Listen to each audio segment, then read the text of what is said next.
3 trillion, which has helped the small business owners, which will help with loans, which will help with airlines and all the industries.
So we'll just wait a little while longer for a few more people to get on before we get started.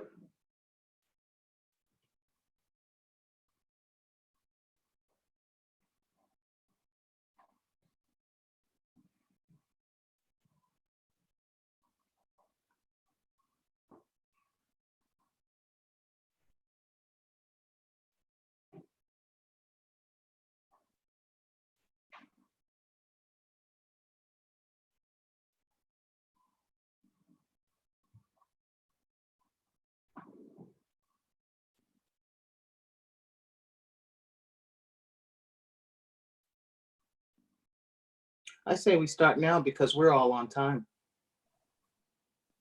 Everyone has spoken. Okay, so let's start the class. Thank you all for joining. My disclaimer here is anyone who's a Ridgefield agent, this process may look a little different than it does for us in Stanford. So if you experience that, please get in contact with your tech ambassador over in Ridgefield. All right, so the first thing we're gonna do is log into Command. Let me share my screen with you.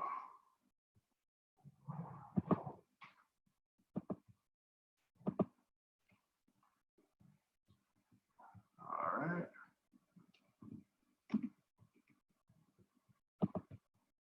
Put this bar right in my way. There we go. That's much better. Okay. So the first thing you should actually do is open an incognito window, a private browsing session.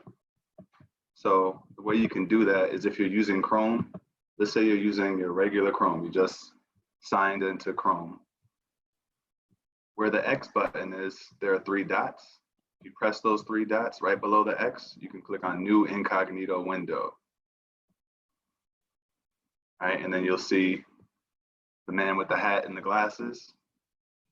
Now you're able to go to agent.kw.com. And let me just sign out all the way. So you're at agent.kw.com and you log in with your username and password, the same one that you use for the MyKW website. Adonis, Yes? can I ask, why do you go incognito?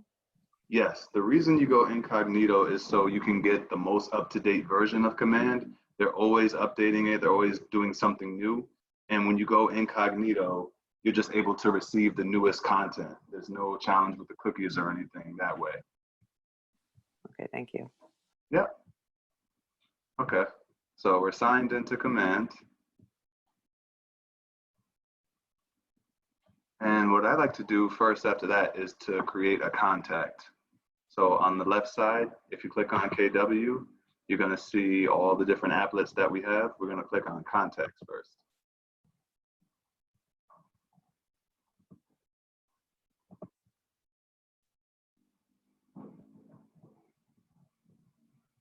And then, if you don't have a contact that you already want to use, then you can just add a contact. Some of you maybe don't have any contacts in your Command yet, so you're just gonna add a contact.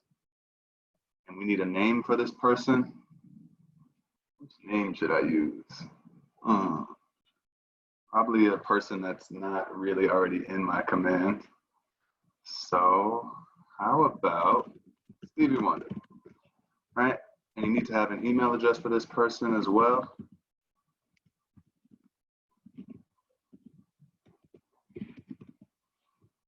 And you need a phone number.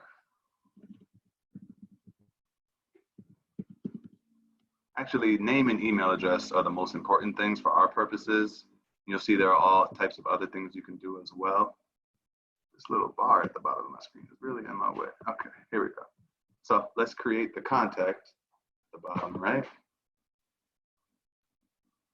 And these classes are all recorded, so you don't have to feel like you have to do everything step by step with me. You can watch this again later on. So now that we have the contact, we need to find him. So you can just go to search at the top here.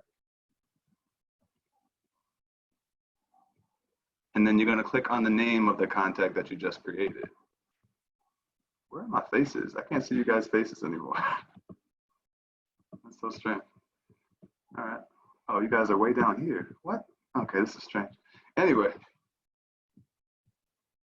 I can put you on the side.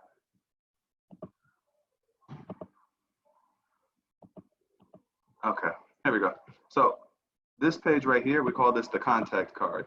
You can see everything you need to do with the contact, you can do right here on this dashboard.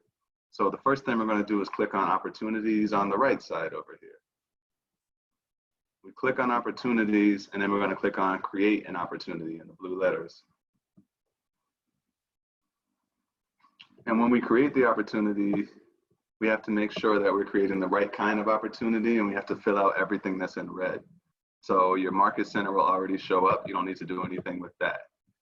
The next important question to ask yourself is, who do I represent? Is it a listing? Is it a buyer? Is it a landlord or a tenant? This is super important because once we get to the page after this, where we go to the documents, it's going to pull up the appropriate documents based on what kind of opportunity you've created. And if you create the opportunity one way, they don't let you change the opportunity later. You have to create a whole new opportunity. So let's just say it's a listing. Your client's name should already show up. If you had a co-seller that you wanted to add to the opportunity, they'd have to already exist in your contacts. So you just have to create a contact for that person. And then you can name the opportunity. So let's say you know that you already have the listing. Maybe instead of naming it the person's last name, maybe you write the name of the street. So maybe it's 123 Main Street. Maybe you want the street name and the person's last name. And then everything else, you've got custom tags, you've got estimated close date. You can put that stuff in if you want, listing price if you want. Commission rate is a mandatory field. So just put in the commission rate that makes sense to you. And then you have these opportunity phases and opportunity stages. So you get to choose which stage you're in right now. So maybe it's an active, and the opportunity stage, you might have the generic ones if you haven't updated them to the liking that you want to have them. I know Jackie and Jen do great classes where they teach you how to update these fields. I'm just gonna pick one for now. And then you're gonna press create opportunity at the bottom of your screen. And now the opportunity is created. So now on the right side over here, under the date, you see the name of the opportunity. So you're gonna click on the name of the opportunity. And from here, this is the opportunity dashboard. The next thing we're going to click on is documents right in the middle here. So we click on documents, and now you'll see these are all the documents that are required for this transaction.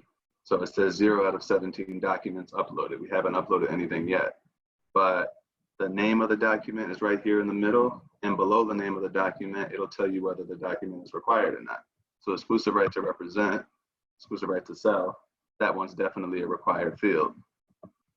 But then if we go down a little further, the referral form, that's only conditionally required. Is it a referral or not? Hey, Adonis, Yes?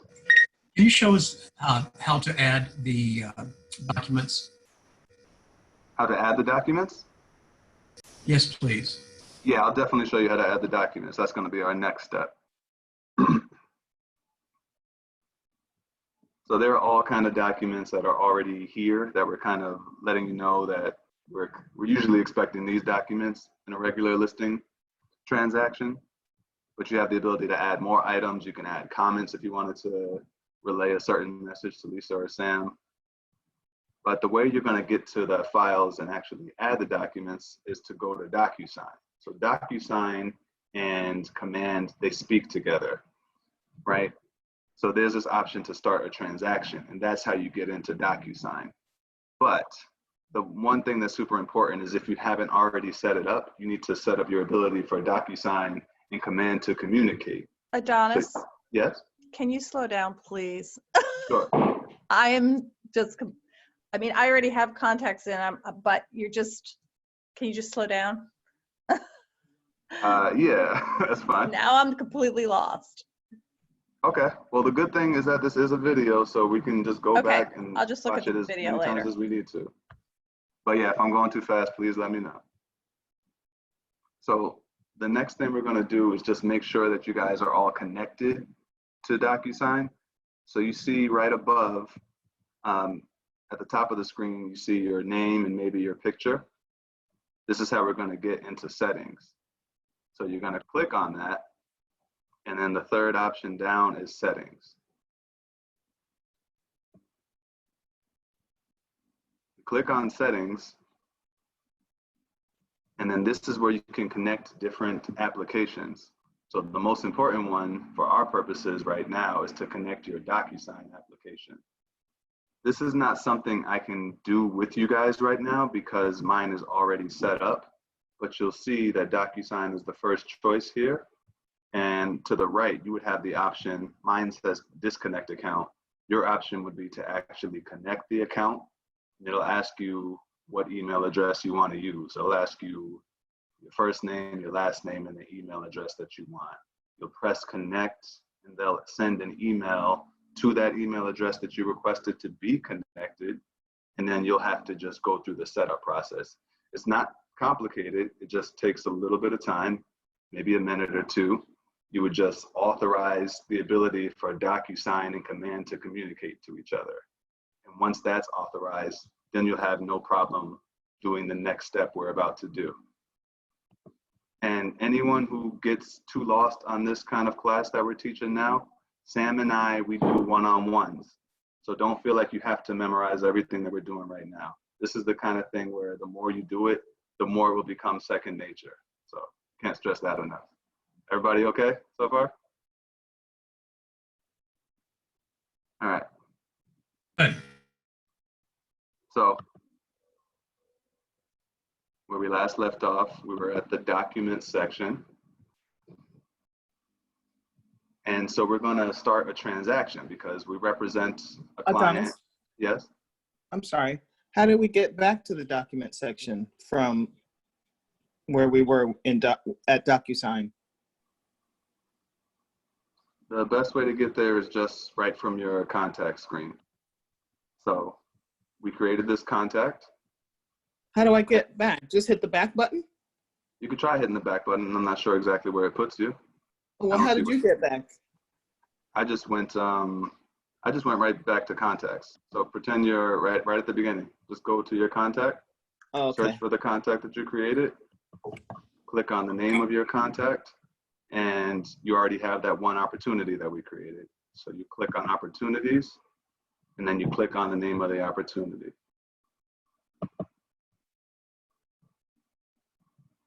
From there, we click on the documents section. And now we're right back where we were. So the next thing we're going to do is start a transaction. So you press start a transaction. It may give you two options. You definitely want to click on DocuSign because that's what we're using now and in the future.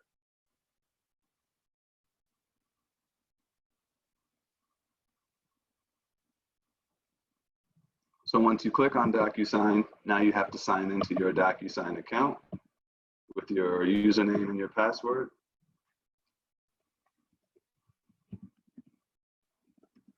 You may want to make it the same password you use for your MyKW website, just so it's one less password for you to remember. And then this is the this is the DocuSign main page, right? The dashboard. So in order for you to get your clients to sign a document, you have to create an envelope. So think about it like this. We're gonna pick the envelope we want, then we're gonna put the files in the document, in the envelope rather, and then we're gonna assign who can receive the document in which order, and then it's gonna come back completed to us once we send it off. So first thing I'd like to do is click on envelopes here at the top of the screen. So you've clicked on envelopes, and then in the middle of your screen, it says create a new envelope. You guys say envelope or envelope? I know people say different things in different areas of the world. Depends on the day of the week. Depends on the day of the week, my man. So this is the envelope main page here. What I always like to do is change the name of the envelope. It just starts off as please DocuSign. That's the generic name of every envelope. But since we're gonna maybe do multiple envelopes per client that we represent, I like to name them different things so they're easier to find in the future. So instead of calling this please DocuSign, I might call this initial representation agreement, or whatever makes the most sense for you. You guys call it what makes sense to you. And then the next most important thing is we're going to use a template because we're in the file, we're in the add documents to envelope section. We're going to use a template. And then you click on shared with me right below my templates. They start you off on my templates. You want to go with shared with me. That's the documents that the office has already set up and is shared with you. So you can just select the ones that you want and then have your client sign where needed. The good news here is we even have it broken down. So AD stands for additional documents. We scroll down further, condo, that's condo documents. We also have GR, certain Greenwich forms. We have landlord, if you represent the landlord. We've got MF, meaning multiple, multifamilies. There's New York documents. If you're representing the buyer, we have the word purchase instead of buyer for some reason. SF is single family. Adonis? Yes. Well, in my shared with me, I only have 2 disclosures, and the owners are Atlanta and Sandy Springs. I don't have any of those that you have. That's Joanne, right? Joanne, you're in Ridgefield. Yes, correct. Yeah, Ridgefield may be a little different. I want you to connect with your tech team over there and see how they do this. Okay. I don't know that they've done it to the same point that Stanford has. Yeah, there's no templates on our end. Even if you click on all templates below shared with me? Nope, it's the same 2 that populate. It's just Okay, yeah. So yeah, please connect with them and okay. we'll help them however we can. Great, thank you. No problem. So let's just go back to the top here. So since we have a listing, let's say this is a single family listing. At the top with this search icon, we're just going to type in SF.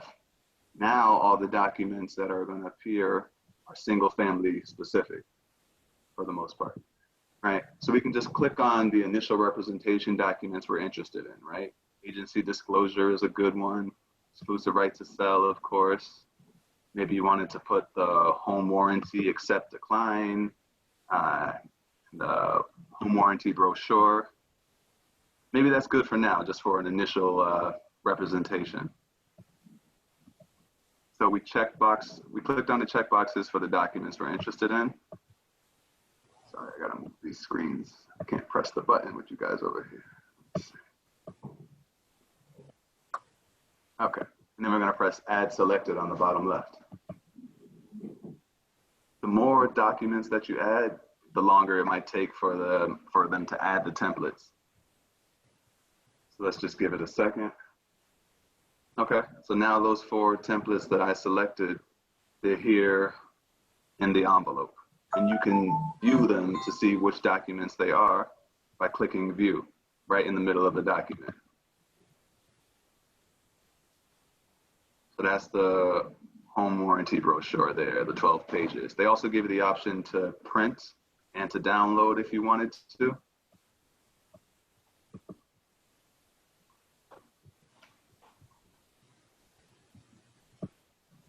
You can change the order if you drag and move it to the right or to the left.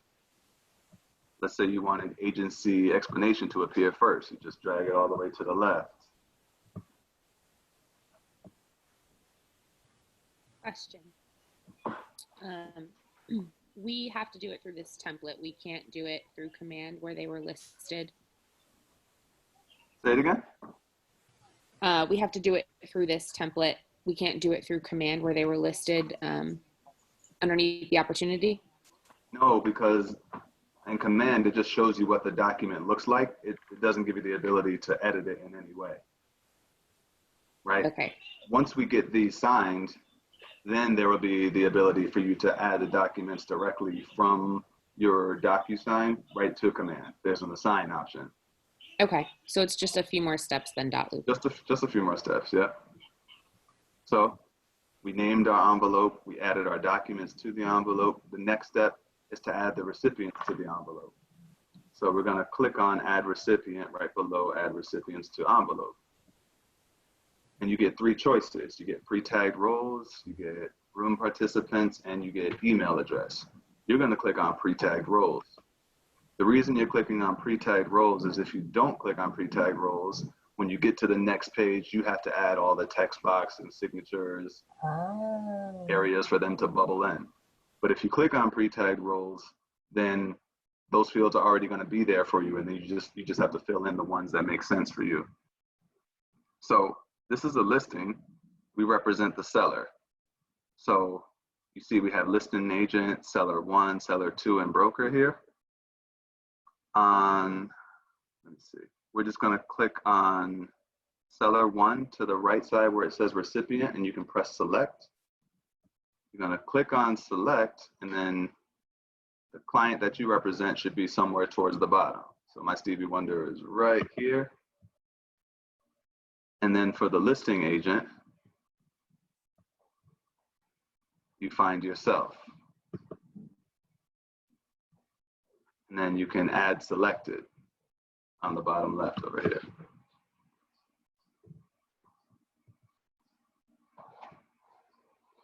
So the next important thing is to make sure that the signing order is the right way. So you always want to have your seller signing before you sign. So you're making them in position number 1, like it says here. It also has you as position number 1. I would click on the 1 to the left of your name and make you number 2.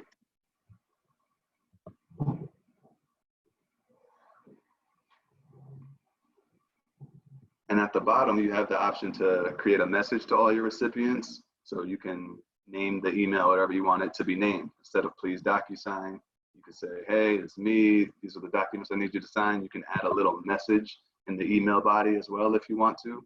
It's up to you entirely. You don't have to, but you can. Adonis, I have a quick question. It's Please. Shelley. Does it matter? Like I know in .loop it has like needs to fill in sign versus just sign. Do we have the first seller be the person who fills it out and then the second seller just signs? Does it matter? Yeah, you can definitely set it up like that for sure. If you have 2 sellers, there are different options to the right of the person's name here. So either needs to sign, needs to view, receives a copy, specify recipient. Normally, for our purposes, we're going to put needs to sign for everybody. And on the next screen, you'll see how it's all color coded. And that helps to have people know exactly what their role is. So wherever you're, Adonis, where do you, for instance, if you're sending to another agent, where do you create a fill-in sign so they can fill information in? well, if you wanted to create a field for an agent, that's fine. So you see where it is add recipient right here? Right, but you don't have the option to fill in sign for them. It's just sign If view. it says needs to sign, then they can fill in sign. They can fill in sign? Yeah. Okay. So anybody who has needs to sign they have the option to fill and sign or just sign. Will there be any issues if, they're trying to access it at the same time? Or I guess you would set them as 1 and 2, but Yeah, they won't be accessing it at the same time. Once the first person finishes signing, DocuSign alerts the next person it's their time to sign. okay, great. Thank you. No problem. And so let's say we have an exclusive right to sell here. So there's an area that Rick needs to sign. So we can add a recipient and you can just do email address there at the bottom. And you can put his information here. Always helps if you spell it right.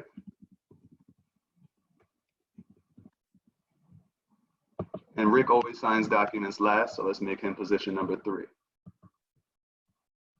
All right, so now we're going to press next at the top right.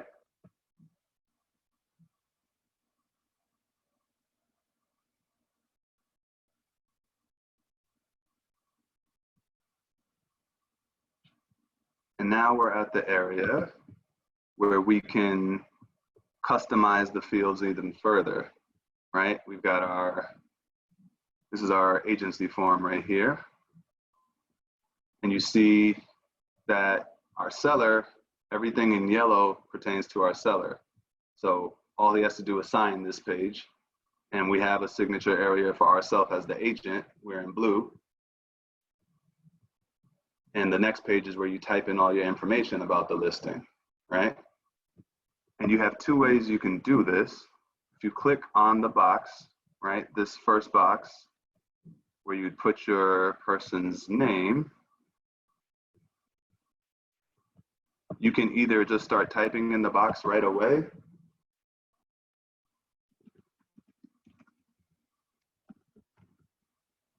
or whenever you have one of these boxes selected, on the right side, you can add text over here. So you get to choose how you want to do that.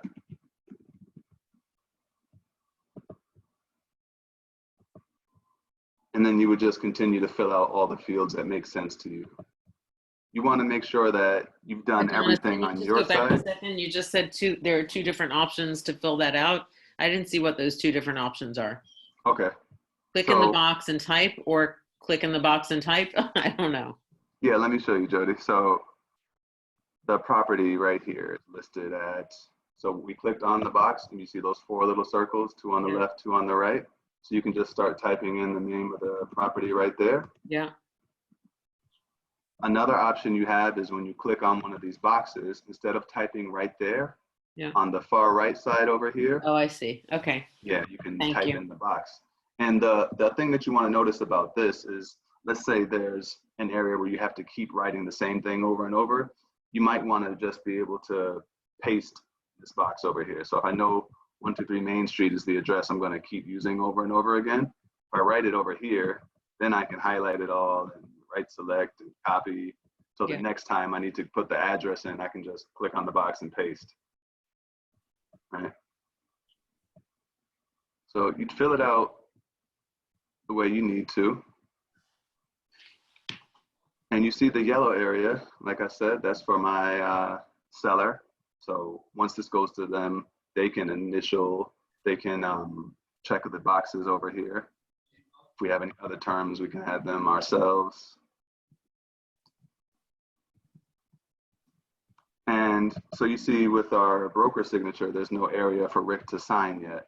So you have all kind of customizability with these fields on the left side. So you see where my mouse is. If I needed Rick to sign over here as the broker, I can click on signature and then move my mouse to where the signature needs to go and click the box. And while that box is highlighted, we've got our 4 circles. On the right-hand side, it says recipient. We'll change the recipient to the right person, to Rick Scott. So Rick has his own color. Our client is yellow. We're blue. Rick is purple. They make it as simple as possible with the color coding. Got Evan Corsello, who's a senior, he's Yeah, a little yeah, yeah. schnip, but Yeah. he's a, Yes. I got his voicemail. Oh, I had sure. told him to call you. What I told him Alright, was, hold on a second. problems. All right, somebody went rogue on us, but we fixed that. All right. So you just want to go through all of your documents and make sure it looks the way you want to look before you send it. Now, Adonis, Yes, Dave. if we were to fill out the information of a couple of screens back under details, will it automatically populate when we open these up?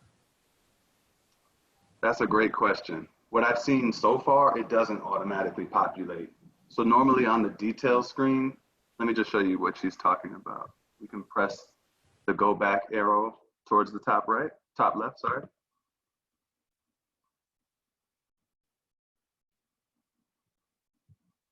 And then under, we can just save and close towards the top right. Whatever we've done with that envelope is currently just a draft. We stuffed it with our papers. We have the recipients, but we haven't sent it out yet. So it's just gonna sit as a draft right now. So Joanne's asking about details on the top left over here. We click on details, you get all the details of the room here, right? We have the name of the listing. We know we're on the list side. There are all kind of fields that can be edited. On the right, we see our seller, their name, their phone number, their email address. So I don't normally spend a whole lot of time editing everything on this screen because it doesn't pull everything over into the documents section, to Joanne's point.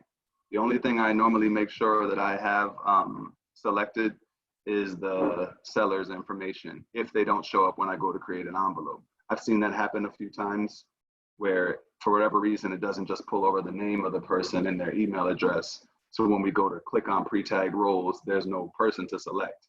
And if you ever experience that, I just go to this details page and we press edit towards the top right, this pencil and the word edit. And now all these fields become editable. And then the save button is at the bottom right. So currently, Joanne, the answer is no. We're dealing with one version of DocuSign right now, and we're only going to make it better and better. So I do anticipate in the future that the more you fill out on this page, the more we'll be able to pull over seamlessly. We're just not there yet. Okay, thanks so much. But that was a great question. Yep. So let's go back to envelopes. Let's click on the draft we had.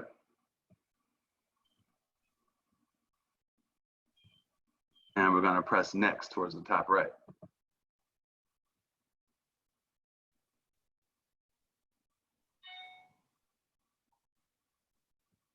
So if we filled out everything the way we wanted it to be filled out, we're confident in it, we're just going to press send. And when you press send, immediately DocuSign will just look at the signature orders and see that, okay, seller number one needs to get this envelope first. And once he's done signing, then it's going to go to you, the listing agent. And once you're done, then it's going to go to Rick so he can sign. And you see the envelope status is currently waiting for others. If we click on the envelope, it tells us what's going on here, right? We've got our initial representation envelope all ready to go. It's currently waiting for others. Now, Adonis, Yes.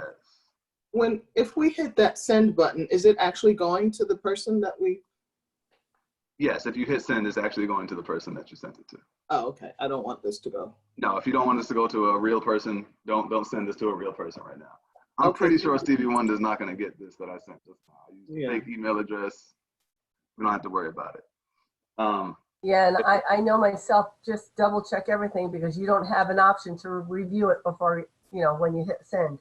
It's done. Well, yes and no. So check this out, Joanne. We're currently on the envelope screen that's telling us what's happening right now. Currently, no one has signed this document. Since no one has signed the document yet, you have these three options. You've got resend, you've got correct, and you've got more. Under more, you can view the documents, you can view the envelope history. But let's say you realized before anyone has signed anything that you didn't fill something out quite correctly. You can press the correct button right here in the middle. And once we press correct, at the top of the screen in yellow with the yellow background and the black letters, it says correcting. So now you can make whatever changes you need to make if no one has signed. If the first person has signed, then you won't be able to really make a change. That's true. So you do have a small window. So Adonis, Yes, Jody. so let's just say we have an offer, we submitted an offer on something. So we have an offer document, the initial offer, and then we negotiate, and everybody signed, our buyers have signed the initial offer. And then of course, like everything else, things get negotiated out. And now there's a final agreement at a higher number, and the numbers and dates have changed. How do we make those corrections, or can we strike out what's there and get it initialed, or how do we do it? Yeah, in that case, Jody, you would want to, let's go back. So you probably want to create another envelope for that situation, right? This is not one of the documents that we've just provided to you. Other people have their signatures on them. You can always create your own envelope and create a new envelope under new right here. Yeah. And then you name that document, whatever you wanted to call it. Disclosures, I don't know. Or final agreement, or let's say do final agreement. So you call it final agreement. And then below that, you can add documents to the envelope. So you would find that document, Yeah. right? So maybe you have to press more and upload it from your computer. So I would have had to download the original signed offer and then now upload it to the new envelope for final agreement. Yeah, that's the way I like to do it. And then you add those new recipients, whoever the people are. And then when you get to the next screen, then you can add whatever customization you need to it. Okay. So we can't make a copy from the original doc and make changes? I think instead of making a copy, you're saying download it and then upload it. I like it. I like Download doing it. it that way, yeah. Okay. But then, Adonis, like the text boxes, like if you have to change numbers that are already plugged in there, the text boxes are translucent. You can't just like write over. You'll see all the numbers through the text box. Well, do you have an option for a strike through and adding a new box? There's a strike through option, yes. And add a new box. Yeah, you can add a new box. So I strike through the old number and I add a new number. I add a text box with the new number, and then I add an initial box, right? That's Yeah, you can. Yep. Okay. So you'll have to play with it to your liking. And if you run into any challenges, let us know. But yeah, you can definitely add strike throughs. Okay. So I was going to go back to my command screen, right? We've got different tabs up here. If we click on command, so let's say that those documents were actually signed, right? Everyone signed what they were supposed to sign. Like I said before, DocuSign and command speak to each other. So let's say that the exclusive right to sell listing contract was signed already. On the right-hand side, you can press add file. And when you press add file, you've got three different options. It wants to know where the source of the document. You've got manual, you've got DocuSign, and you've got custom folders. And then below that, there's the drag and drop option. So you'd want to use the drag and drop or browse option if you have a document that you already have as a PDF somewhere. Maybe you didn't use DocuSign. Maybe you just scanned it from your computer after you had people sign it in person. Right? You can browse and find it right on your computer. And if it's a PDF, then you can select it, open it, and then press the word assign. And once you have a document assigned, now that submit to MC that was grayed out, it becomes white letters with a blue background, and you can actually submit documents to Lisa. I'd recommend that you wait until you have all the ones that are required before you submit it to Lisa, or if it's a listing, maybe Lisa wants you to submit it sooner than later. You guys that are listing agents know when you're supposed to submit this, just like before. But let's say the document was available from DocuSign. Maybe it was an agency disclosure. You press add file, and if you press DocuSign in the middle, then DocuSign will search for all the documents that you have fully executed. and you could click on the name of the document. They would show up right here. So you would just select the document and press assign. And then the document appears on the right side in blue letters. You can always click on the document to make sure it's the right one. That's obviously not the real document. And then when you're ready to submit, you just press submit to MC. And it asks you, are you really sure you want to submit this for review?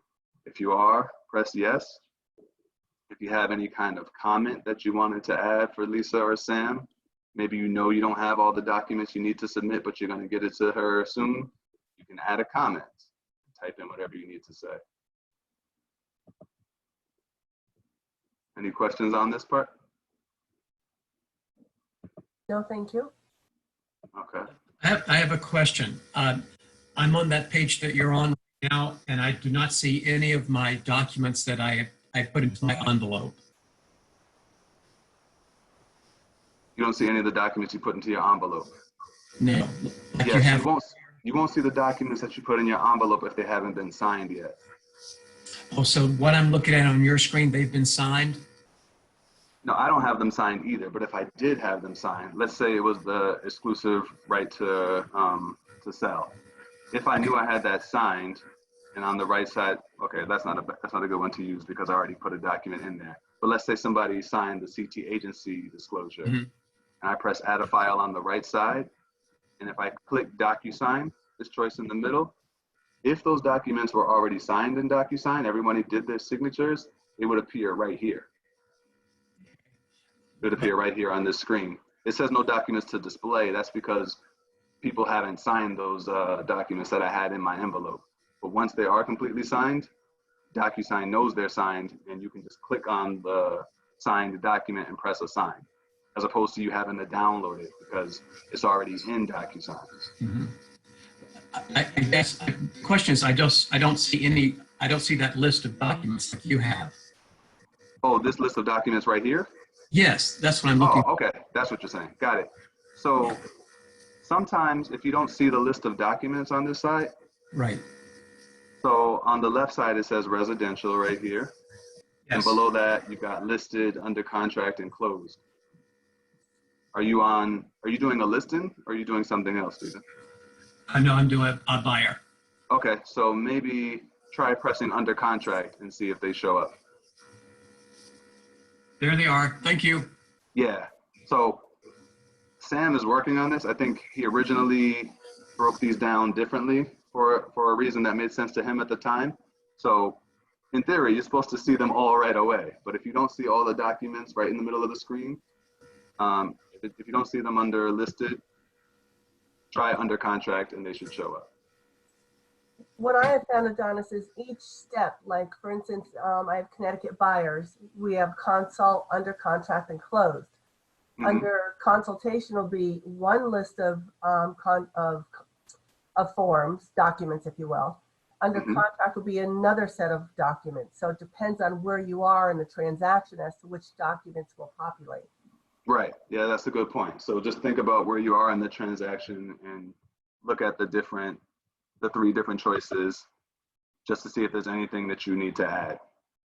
And once you submit for review, your MCA will be able to kick documents back to you or reach out to you and say, we still need this, this, and this.